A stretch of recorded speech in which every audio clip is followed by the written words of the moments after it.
All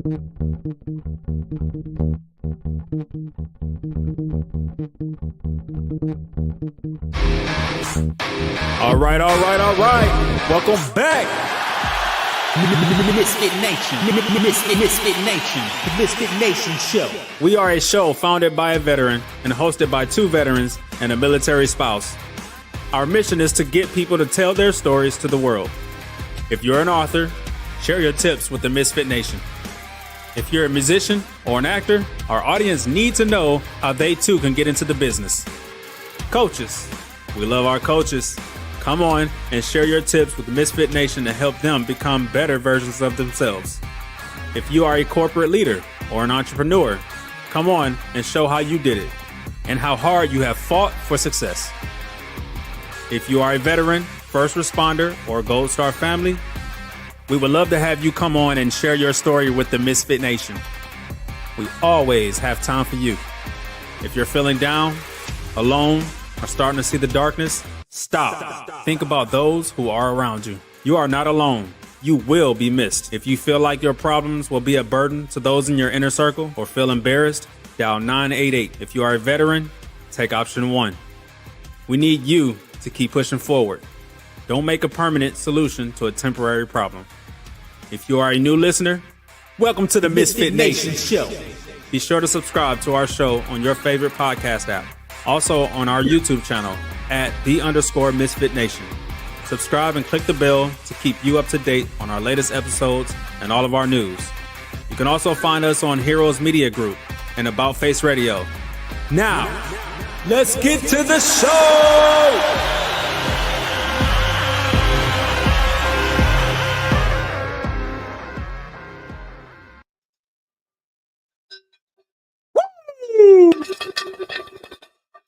It's Tuesday. Before we start, let's pay a little homage to another officer who was taken from us too soon.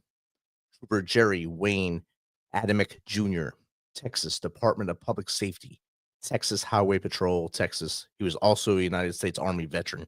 End of watch Monday, September 15th, 2025.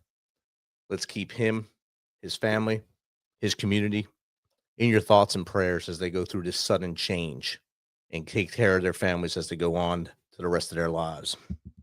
Now, it's that time. All right, let's do this. It's time! Last week, we stood together through one of the heavy weeks in our history. We remembered the 24th anniversary of 9/11. We mourned the assassination of Charlie Kirk. We honored, we reflected, and we carried that weight together. But tonight, the energy shifts. The ToosDay Crue is back to turn pain into power, to take resilience to the next level, and to remind every single one of you that we are still here. We are still strong, and we are still raising hell on a Tuesday night. So crank it up, Misfits, because it's time for stories, grit, laughs, and the kind of energy that only comes when these two are on the microphone. Make some noise for the unstoppable, the undeniable, the original ToosDay Crue. Good evening, ToosDay Crue. Good evening, crew and Misfit Nation. Thank you for joining us this evening. How was your day today, Stephen? It wasn't a bad day. I did the normal Tuesday off stuff. I actually ran to work for a little bit, took care of something. Did some chores, hung out. You know. Well, today was a great day because I woke up. Yeah. That too. Waking up is always a priority. Waking up is always a priority. And I didn't catch anything this weekend. Joey Logano didn't win, did he? No. Okay, no. so it was a good weekend. Yeah. Bell won. I think Joey Logano came in like 9th or 10th place, somewhere not close to first. So. Good deal. Hey, Misfit Nation, welcome to the show this evening. Remember to get on there and like, and subscribe and share it where you can. Just remember that every viewer we have, anytime that you share it, that just helps us out. And hey, we appreciate your loyalty. Thank you very much. And do we have a show for you this evening? We're going to bring on Elaine Brewer. She is a trauma-informed transformation coach, a veterans wellness advocate, and she's an author. And she is going to tell her story of overcoming addiction, finding purpose, and how she guides others through trauma, recovery, and psychedelic integration. And she's going to give her unique perspective on it. And she's going to come in and talk about that. And hey, as always, the way you always do, jump on there, ask questions. She's going to come in here ready to answer questions. And let's get her on here. She said no holds barred. Just Yeah, no holds barred. You can ask her anything. She said that. She wants rapid fire questions. Yes. Do you guys see the questions, or do I see the questions? Oh, we all see them. I don't see them. Oh, you Well, will. they're not here yet. That's why. Yeah, We just started. So I have to ask you, I was flipping through pictures and stuff. You have one sleeve. Are we getting the other side done? I don't know. You know, it's open for the next chapter, but I need to be fully inspired by something. So we'll see. This has a lot of kind of the military life, like being a spouse and very patriotic sleeve. So we'll see what the next chapter brings. Yes, I know. So it's like we're one side heavy, the other side. Yeah. Everybody asked if I ran out of money. No, that wouldn't be it. It has to be something you really want to do. Yeah. Our producer said you could get a nice Misfit Nation logo. Oh, you know, that's a thought. Let's see how this goes. Hey, Elaine, we gave a little bit about you and what you do.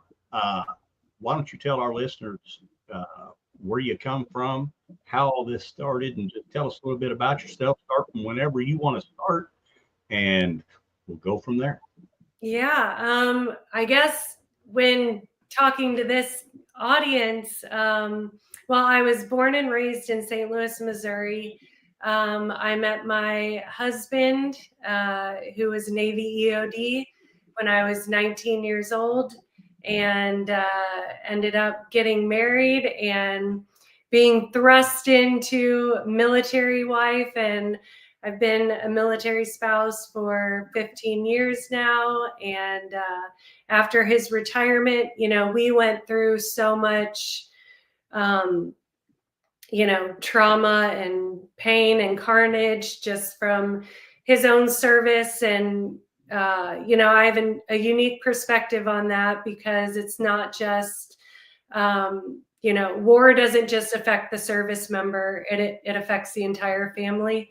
Mm-hmm. And so just, you know, how much damage can be done on the home front as well, kind of carrying those burdens. And so that's kind of where my story begins. And having this next chapter of our lives being not just healing ourselves, but healing our military community as well. Okay, and I'm going to jump in. I'm going to say Mrs. Holland will probably agree that being a military spouse during wartime and then the subsequent retirement can probably be some of the most traumatic times in your life for both of you. I'm sure we went through it, and there's a lot of us out there, service members and spouses, that are going through it, are going to go through it, have gone through it. Some of them don't make it, some of them do. And, you know, we'll try to do our best to give folks the information that they need to help themselves make it through it. And I think that's probably what you're doing through your transformational coaching and all that. And you know, how's all that leading up, or how do you? What's Yeah. some of the stuff that you give to people to help them make that transition? Well, so when we started our nonprofit that closed its doors this year called Humble Warrior Wellness Center, we are offering kind of integrative and holistic modalities, but we are also giving education. So we would kind of educate veterans on how the body adapts to war and training, and what that looks like, so they can make sense of it. So for instance, like, what is sympathetic dominance, helping them overcome PTS, and how you can come closer to post-traumatic growth, telling them education about traumatic brain injuries, helping them work through moral injury and survivor's guilt. So there's a very scientific piece to all of that. And a lot of it has to do with being able to regulate your nervous system. So kind of talking with them through that, I kind of became an expert on some of these subject matters. And that's when I was introduced to psychedelic healing modalities through an organization called VETS, which is Veterans Exploring Treatment Solutions. And I was given my first psychedelic healing retreat, which was a profound amount of healing done in one weekend, more than years and years of therapy could have done. Mm-hmm. So I got very interested in that and how psychedelics work on the brain and the nervous system. And so started studying all of that, became a psychedelic advocate for the right to try use for our veteran community. And now I work as a psychedelic integration coach, working with primarily veterans who are about to embark on a psychedelic retreat.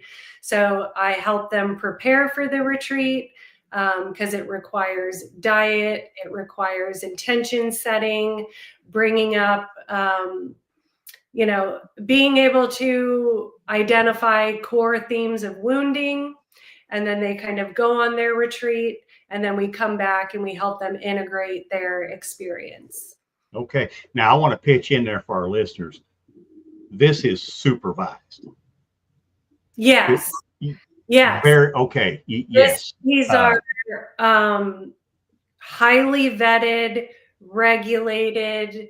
There is medical intake to make sure that if a veteran is on an SSRI or some type of medication, it's not going to contraindicate with the psychedelic medicine. You go on a diet before the retreat. There are professional and trained facilitators that sit with you. You're in a safe set and setting. You're not just running through the woods on psychedelic medicine and it's a free-for-all. You're laying on a mat with an eye mask on. You're going inward, being able to reprocess old memories or old experiences. If something difficult is coming up that you're having a hard time processing, there are professionals and trained staff there that hold space that can help you work through whatever you're dealing with. They can help you get up and go to the bathroom, whatever you need. It's all very, very well done. One of my core principles when working with veterans is so much harm has already been done that it's our responsibility to do no harm to them. And so everything that is done in the psychedelic space is very deliberate, thoughtful, careful, and making sure they're in the best hands possible. Okay. All right. Good. Yeah, I just wanted to make sure our listeners knew that because I've had some guys that have have done that I've talked to and done some reading on the fly-by-night psychedelic treatments, and it didn't turn out to be a very good experience for them. But most, when they're in a controlled environment, they say that it has helped them beyond measure. Yeah, and I think that that's why integration and intention is so key. Because like when I work with veterans, I do calls with them before they even go on the retreat, teaching them, tips on how to navigate the medicine.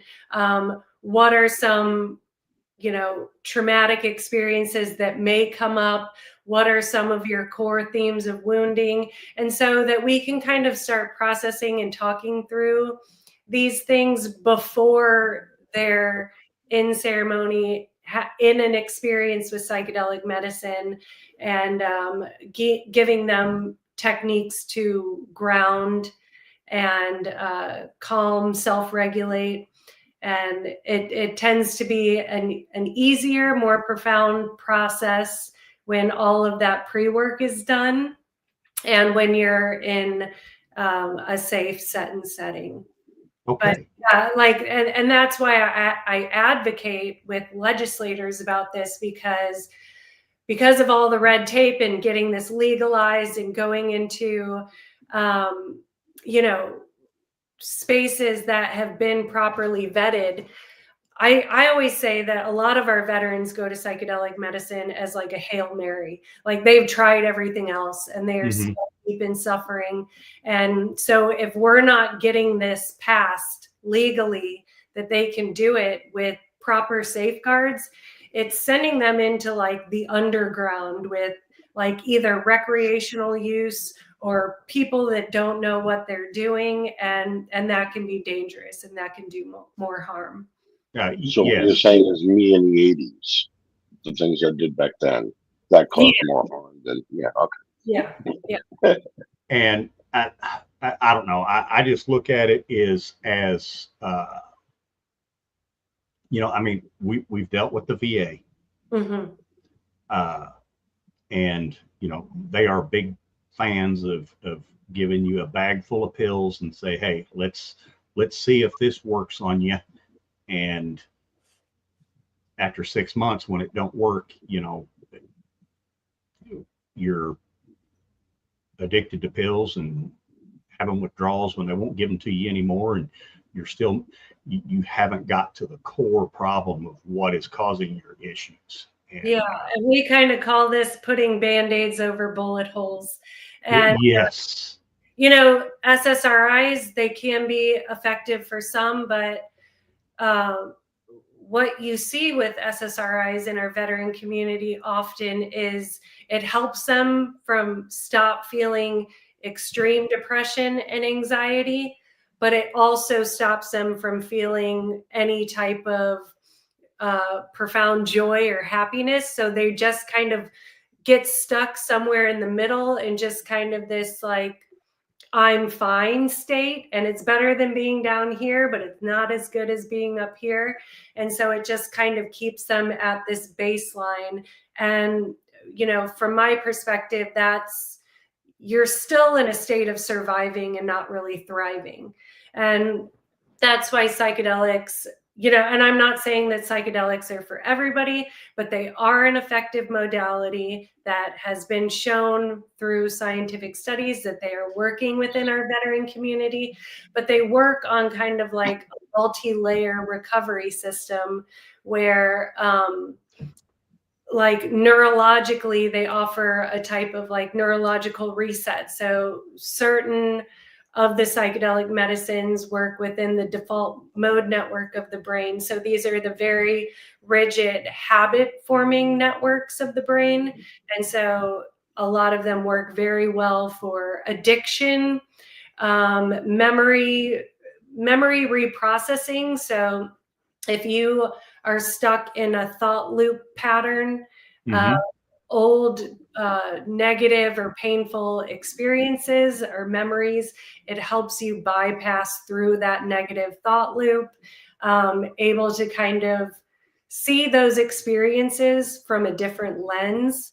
And so you're able to reprocess trauma and pain from a different angle. It's really great at emotional processing because psychedelics work as they kind of dim and kind of shut down like the fear and anger responses so that you can bring up old painful memories without fear or sadness, and you're able to look at them almost like objectively, Okay. not so close to it anymore. So you can view it from like a different perspective or a different lens.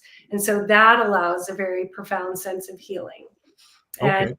great with balancing the nervous system. So many of our veterans get stuck in like a fight or flight response, right? Like that becomes their baseline. They train there, they operate there, and then they come home to their family and they think that they should automatically go back to, homeostasis, but it doesn't work that way. They've found a new baseline, and that is fight or flight. So what tends to happen is when our veterans come home, they bypass like rest and digest, feed and breathe, that state of like calm and relaxation, and they go into an underactivation of the parasympathetic nervous system called the dorsal vagal response. So a lot of our viewers might recognize this. You go from fight or flight, you bypass calm and rest, and you go into like shutdown, numb, autopilot.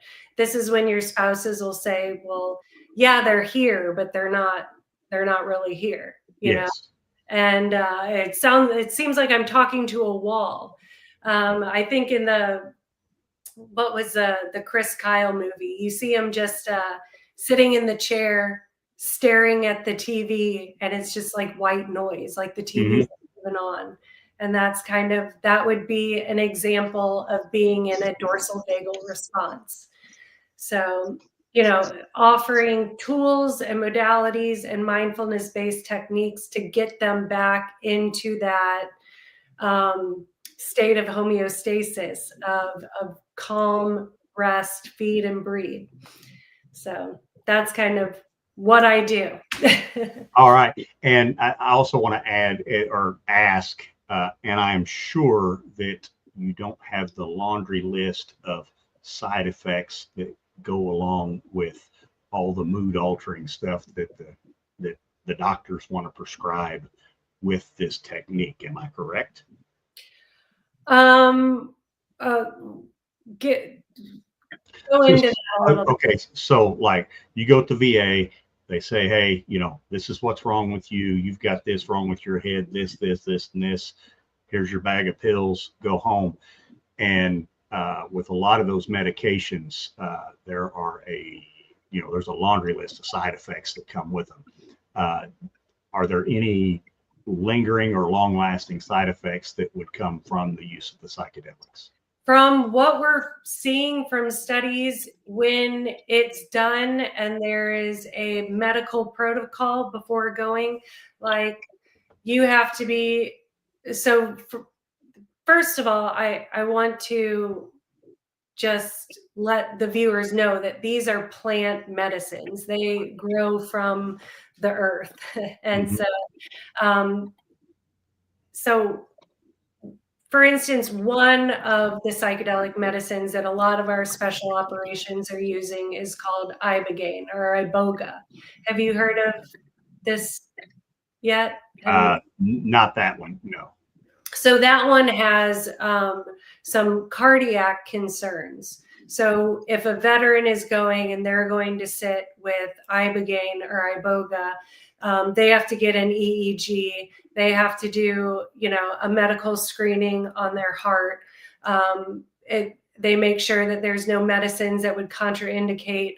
Most of the time, if you're going to do ibogaine, there's a full medical staff on board. Or if you are going to do ibogaine, for anyone listening, make sure you're going to a retreat center that has a full medical staff on board. But with other common ones like psilocybin, which is mushrooms, or ayahuasca, there's not a whole lot of side effects. It's more just like making sure nothing contraindicates with them. You hear of things like a bad trip, but that can normally be mitigated with proper support and integration work. But I mean, these are non-addictive substances. There's Okay. no addiction to them. They actually help people get off of addictive substances. Good So deal. for you, you're in Kentucky.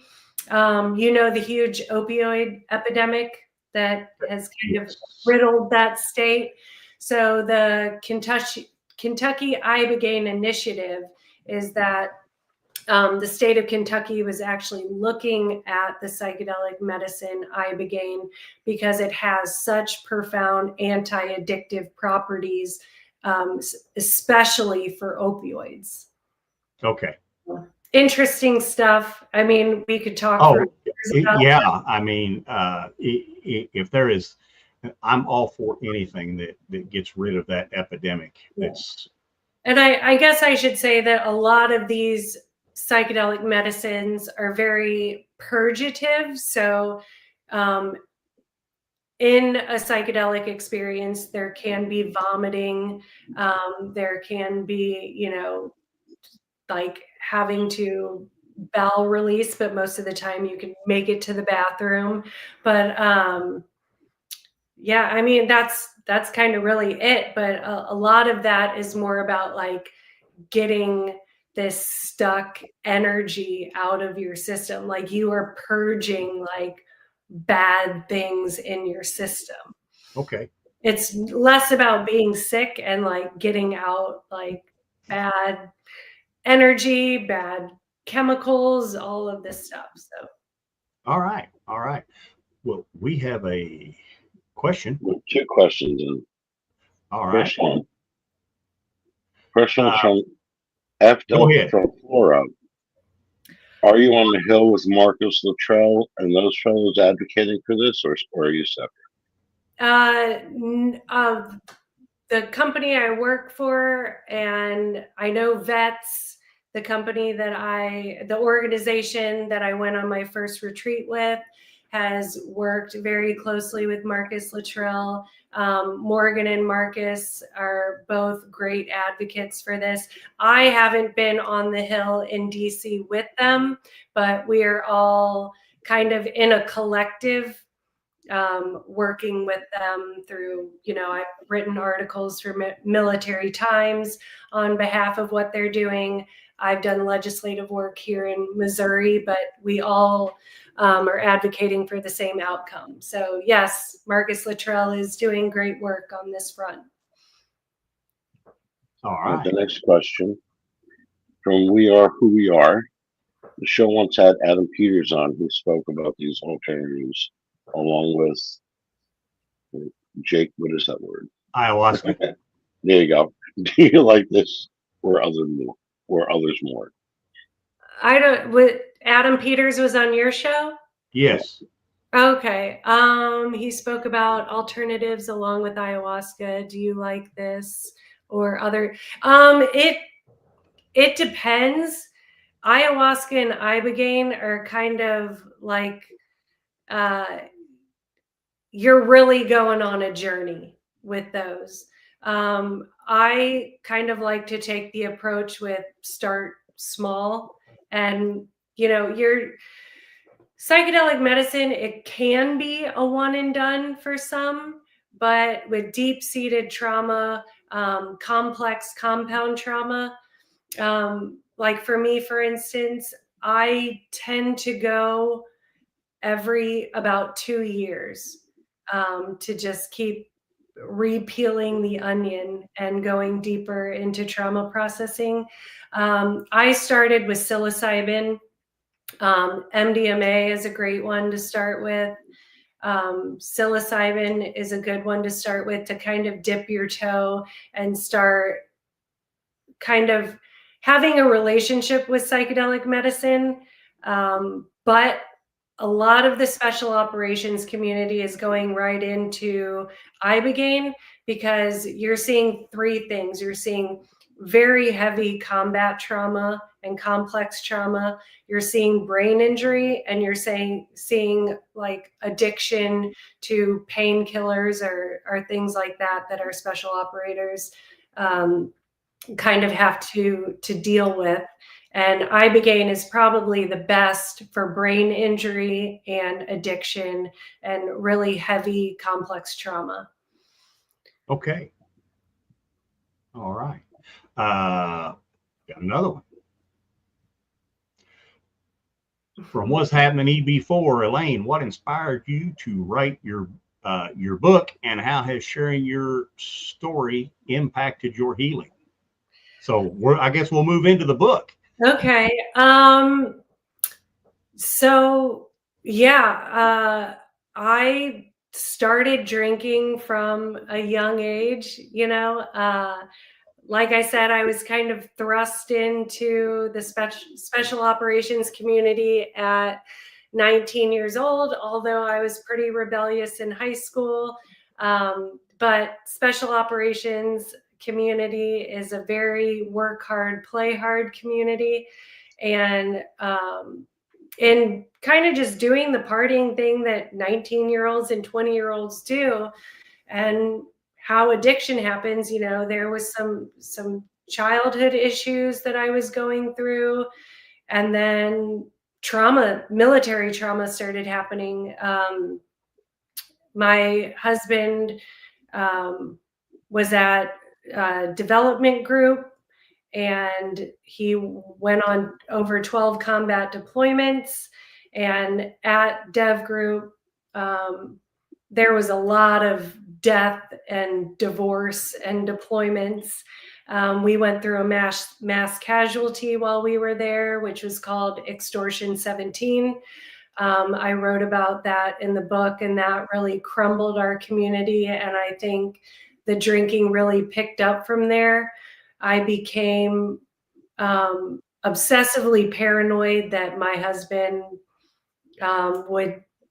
wasn't going to make it out, or someone was going to come knocking on my door one day. So the drinking got worse, and every time my husband came home, he was a little bit more hollow, and it was just easier for me to check out too. And just as time went on, there wasn't some huge rock bottom moment for me. It was more of like 1,000 little humiliations. And one day I was like, this is fucking it. I can't do this anymore. I'm raising my kids. I'm better than this. And so I heard so many people in like sober community and everything being like, well, you can't really talk on healing or sobriety until you've hit a year. Like, you don't know shit till you've hit a year. And I was like, oh yeah, well, fuck you, watch me. And so I wrote a book about like my first 100 days of sobriety. And so it's like real life journal entries of unraveling and revealing and reclaiming. And essentially, like on my last 100 days, I finally figured out that I was worth saving, and I'm going to do this from now on. This is how I'm going to live. And yeah, it was just kind of like everything, like trying AA and being like, well, that was not helpful for me. I know it's helpful for some people, but just like talking about everything that people really go through in those really early stages of sobriety when they need the help the most. Like when you're in day 4, you don't want to read someone's 300-page memoir about sobriety. So it's very easy, relatable read for people who are really going through it in the early stages of sobriety. It's got motivation, inspiration. It has reflective prompts in it to help you unravel your own journey. So yeah, that was a long-winded response. Hey, you know what? It was a good response though, and bottom line, it's your book. It's your story. It can be whatever you want it to be. Exactly. Yeah. And I will tell you, the title kind of grabs you. So it does. Yeah. Well, it was so many people like along the way that were like prescribing sobriety to me. Like, this is how you have to do it. This is how it has to be done. You need to do this. You need to do that. And I'm like, you know what?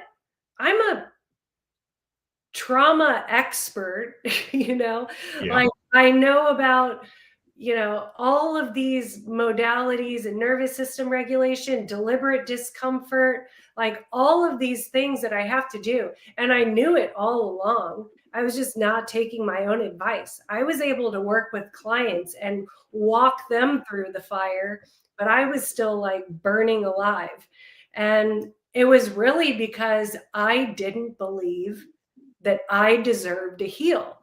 I didn't have that self-worth that was like, you know what, Elaine, you're worth saving. So I was saving everybody else and just throwing myself into my own fucking chaos. And just one day I said enough. I said, I know exactly what I need to do, and that's what I'm going to do. And I had tried all this other stuff with kind of like a half-ass, you know, but none of it worked and none of it stuck. A lot of it was shame based. A lot of it was like, you know, this is the only way. And I kind of call the book, it's truly defiant healing. Okay. Yeah. Yeah. Define that. I'm going to do this because you say I can't. Yeah, exactly. Like, oh, I can't, fuck you, watch me. Exactly. Exactly. Got a couple more questions in here. Bama Sucks. Hey, we love you, man. Bama Sucks 54. As a military spouse, what unique challenges did you witness that influenced your coaching approach? What unique challenges? So as a military spouse, I mean, I don't know. Like that's an interesting question. I think that I just really, really understood the veteran community. I mean, when I was 19, my husband was an EOD tech that got attached to his first Navy SEAL team.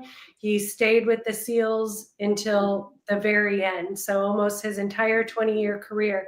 So I saw mass casualties. I saw insane operational tempo. I saw survivor's guilt. I saw moral injury. So, and then I was also seeing what happens on the home front. And I went to family week at NICO while my husband was there. And this kind of was all explained to me. And it was like a wake up call. And I was like, holy shit, like they need to know this. And NICO is kind of a branch of Walter Reed that is really only given to like Delta Force operators, special operation teams, but like, you know, the Army grunts or, you know, the people that have been on 18-month deployments, they're not given this same education. So that's essentially why we started Humble Warrior Wellness Center. We opened it up not just for anybody in the military, but also first responders, because they have, I mean, so many parallels. Mm-hmm. So, you know, I give the education on what is happening in the brain and body with moral injury, with survivor guilt. What is post-traumatic stress and how do you create post-traumatic growth? And then it goes from there. I help them find the modality or the techniques that they bring into their lives, their everyday lives, and that is their anchor. That is how they heal. That is how they get themselves into a regulated state. And there's so many of them. I mean, we can walk through all the different ones, but that would take a very long time because it's really like, it's a trial and error. You know, like some people love the the sensory deprivation float therapy, right? Mhm. And some people like hate that. Breath techniques, yoga, meditation, aromatherapy and incense, getting out in nature and walking. I talk about that meditation doesn't have to be just sitting in a chair and turning your mind off, you know? So I talk about meditation that is reworked for the veteran mind as well. So, yeah. And yeah, I'm gonna bring that up, and if it works for anybody, fine. If it doesn't, fine. It works for me. I find I meditate my best when I'm out on my tractor mowing my pastures. 100%. I mean, I can click the mind off, go to one end of the field, flip a turn, come back to the other, and it's just I can turn it off and I can think about whatever I want to think about. And generally, I feel a lot better after a day of doing that. It really helps. Yeah. And that's the thing. Like when people think of meditation, they think of like shutting the mind off, and that's like, that's a very expert level of meditation, is being able to like not think about anything. So when I'm working with veterans in meditation, I say, let's start with focused attention. So what is something that you're already doing that you enjoy? Like a lot of veterans like woodworking or going to walk out in nature, or even if it's as simple as listening to a podcast like this.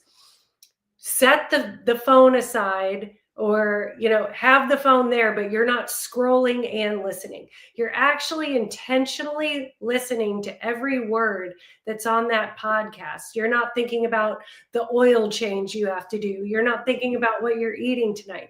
It is focused attention. So you're learning to lead the mind instead of the mind leading you.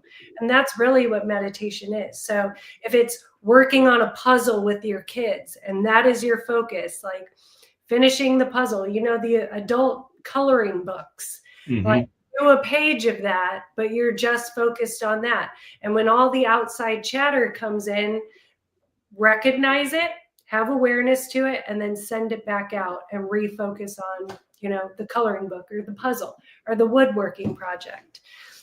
So focused attention. All right. Meditation. Okay, focused attention. Hey, Nation, we're going to take just a small little pause here and remind you, hey, if you're out there, you're feeling the darkness, don't think that you want to go on another day, get on that phone, dial 988. If you're a veteran, take option 1 and talk to somebody. Tomorrow is too beautiful of a day for you not to be here. If you don't want to talk to them, hit us up at info@themisfitnation.com, Jake@themisfitnation.com, or Steven@themisfitnation.com. Drop your phone number in there. We'll call you. Listening is something I've always got time for. And I'm sure Steven and Rich feel the same way. We want you here. We love you. And this world is too beautiful not to experience another day. So we'd really like to have you around. And with that being said, Steven, we got a question that somebody asked us. Yes, I saw that. So how are we going to address Rowdy Fans Rule? Lacey and Cagney, we caught the opening when both of you were loving on Logano. Why don't you like real racers? Well, I'll answer that. I do like real racers, and that's why I don't like Logano. So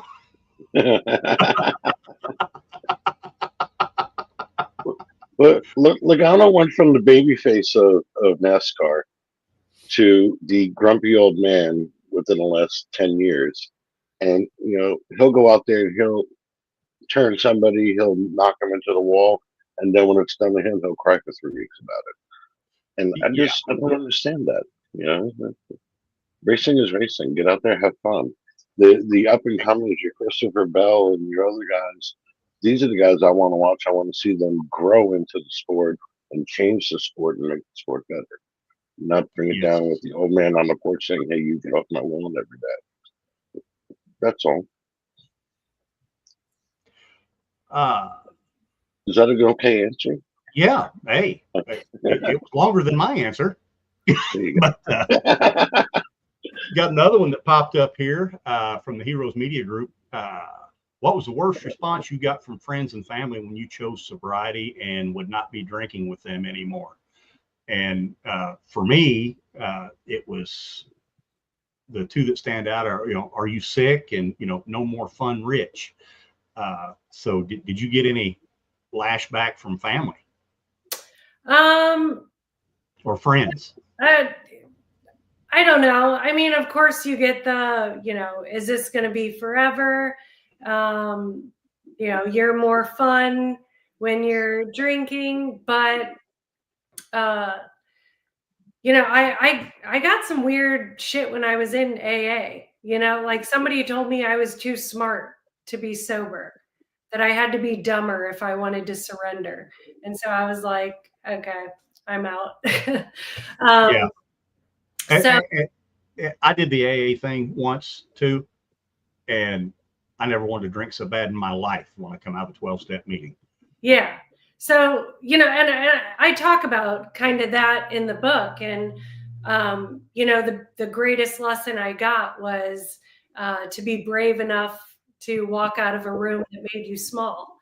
And that's what I did. But, I don't know. It was weird because this time around, I just had a complete mindset shift. And where all the other times, it was like sobriety was taking something from me. And I was like, oh, somebody took away my favorite toy and I want it back, and, like throwing a tantrum. But this time around, I was like, sobriety is an offering. It's offering me something. Yeah. And so I felt really powerful in it. So I was just like, if I could be fun while I was drinking, that's me. That's still in me. It might have been easier to access when I was drinking, but it's accessible. I just have to find out what that block is, which it's normally from a wound, from a core wound that you have. And so in walking through like all of this core wounding and unlayering this trauma that I had on me, I was going back basically to there were times when I was like, will I ever laugh again? Will anything ever be funny? Like going through early sobriety. But now it's like, I have that childlike wonder. I have, that silliness back. Like I can be fun. And guess what? I'm doing it fully, authentically. Like it is all me. And there is a power in that I don't need to drink anything or smoke anything to be enough. I just am. And so that's a very powerful thing to get to. And then sobriety isn't limitation. It's actually fucking liberating. Yes. And so just having that mindset shift that like, look at what I'm gaining. Nothing is being taken from me except for, embarrassment and shame and waking up wondering what I did and regret. And look at all these things I'm gaining, and I'm getting stronger for it. And I'm getting happier, and my relationships are stronger. And I have an amazing relationship with myself now, which is something I never had. So, yeah. All right. And that's great. I mean, I commend you on that. And, I'm glad you're no longer dealing with that. Me too. I'm so happy. That's awesome. Got another question coming in here. Got a couple. Yeah, got a couple. From Jelly Peanut 2. For veterans who are hesitant, how do you explain the role of psychedelic integration in trauma recovery? Thank you for that question. Yeah, that's a great question. So in a psychedelic experience, it's almost like you're in a dream state. Okay. And so it acts a lot like you're in this like very like lucid dream, and the psyche and your unconscious doesn't speak in like words. The language of the psyche is more like symbols or themes or signs. So it's almost like when my veterans come back from a retreat, it's like dream interpretation. So what did these symbols or signs or things like mean? And so helping them like make sense of what some of, the visions or the scenarios or the memory reprocessing means. But oftentimes there's no visualizations. It was just them like having a conversation with their higher self. And so, okay, what do we need to do moving forward to stay in that state where you can connect more to your higher self than your ego? A lot of times that's meditation. Sometimes it's bringing in different habit forming, modalities. How are you going to implement things in your life that make your life better, where you can connect to the higher self, the true self, rather than the ego? And so it's really like interpreting, coming to terms with everything that was kind of revealed in a psychedelic experience, making sense of it, and then building a plan for life moving forward. All right. Got one more here. From just doing it helps to do it. Living in the Lou, what's your favorite pizza and barbecue places? Oh man, I mean, you already know it's got to be Emo's, right? And barbecue, is it? I don't know, you guys.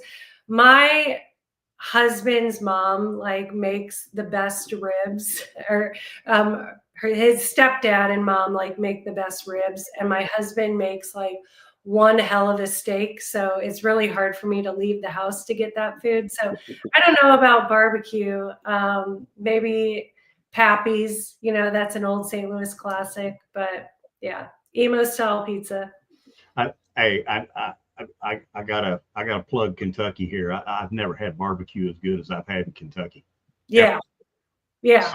So, and barbecue's not barbecue unless you have burgoo with it. Have what? Burgoo. What is burgoo? Oh, you'll have to ask your husband. He's a Kentuckian. He should know what burgoo is. Is there another name for it? No, it's just burgoo. Can you Burgoo. Okay, I'm stumped now too. And got another one here.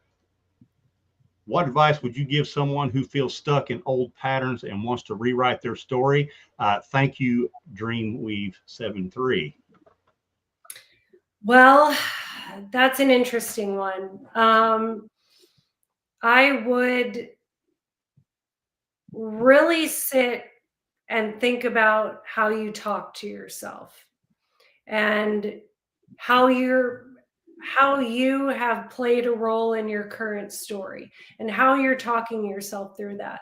For me, I took internal family systems approach to my healing. So what I originally thought was like dysfunction and bad behavior and character flaws, I came to find out that those are really just trauma responses. So hypervigilance, addiction, people pleasing, disassociation, like everything that looks like dysfunction from the outside, it's actually all trauma responses. These are all responses to help keep you alive.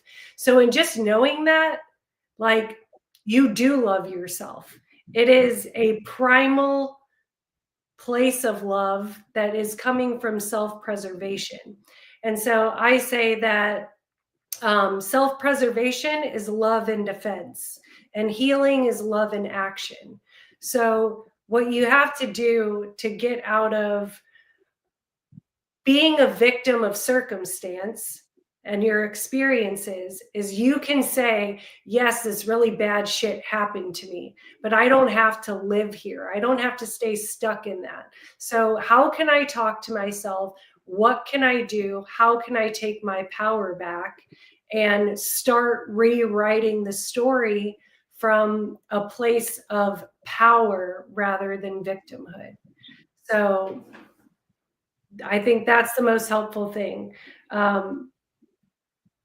Give yourself props for making it through some really horrible shit, and then start rewriting the story, because no one is coming to save you. You have to mount the hell up and become the hero of your story. If I've learned everything, I've learned that. So that's it. All right. Yeah. Mount the hell up, become the hero of your own story. And our producer, he got a definition of Kentucky burgoo right there. And I will add one thing to it. True burgoo has a squirrel in it. Oh, okay. That makes sense. You got to put a squirrel in it. They say, I think they call that chicken of the trees. We call it tree rat. Oh, okay. It's good stuff. Hey, Elaine, you got a copy of your book? New Jersey call that anointing, but okay. You got a copy of your book handy? Yeah. I want you to throw that up on the screen and let everybody look at it. Hey, folks, the title of the book is Fuck You, Watch Me. It's by Elaine Brewer. I know that you can get it on Amazon.com because I looked there today and it is on there. And also, you can also get it on ebook. Ebook. Yeah, but on Amazon, if you go on Amazon, there's a paperback option. There's also an ebook option. Okay. Now, if somebody wants to reach out to you and ask some questions and maybe about some trouble that they're going through, or how to get into some treatment or whatever, how would they reach you? ElaineBrewer.com. I don't know if you guys have my website that I sent. I don't know if it's on. Oh, we were posting it in the chats everywhere. Yeah, it's on all the chats right now. Yeah, ElaineBrewer.com. That's my website. It has the book info. That has, if you want to work with me with coaching, integration work, trauma recovery, like any shadow work, any of that stuff, reach out to me on there. I'm on Facebook. I'm on Instagram. I answer messages on there. So don't be afraid to reach out. I'm here for this community. They're my tribe. They're my people. I do anything and everything I can. And I think I found you on After the Long Walk. Oh, really? Yeah, that's. Oh, yeah. Okay, that's right. Yeah, I did get invited to share my book on that. But yeah, I'm on After the Long Walk. I'm on LinkedIn. So I'm everywhere. All right. Well, hey, we're going to kind of wind things up here, and I'm going to ask you what we ask all of our guests. Oh. What are 3 things that Elaine has to do every day when your feet hit the floor to make your day complete? That's a good question. But like before I wake up, or just throughout my day? No, what's 3 things that you have to do every day to make your day complete? Okay. I pray every night. I always have an incense stick burning when I come from, if I'm coming from a meeting or coming from, work or doing anything that I need to do within the community. As soon as I get home, I burn an incense stick, because that processes, I am home. I am in a safe place now. I can relax and wash off the day. And it's not every day, but every week, at least twice a week, I cold plunge. Okay.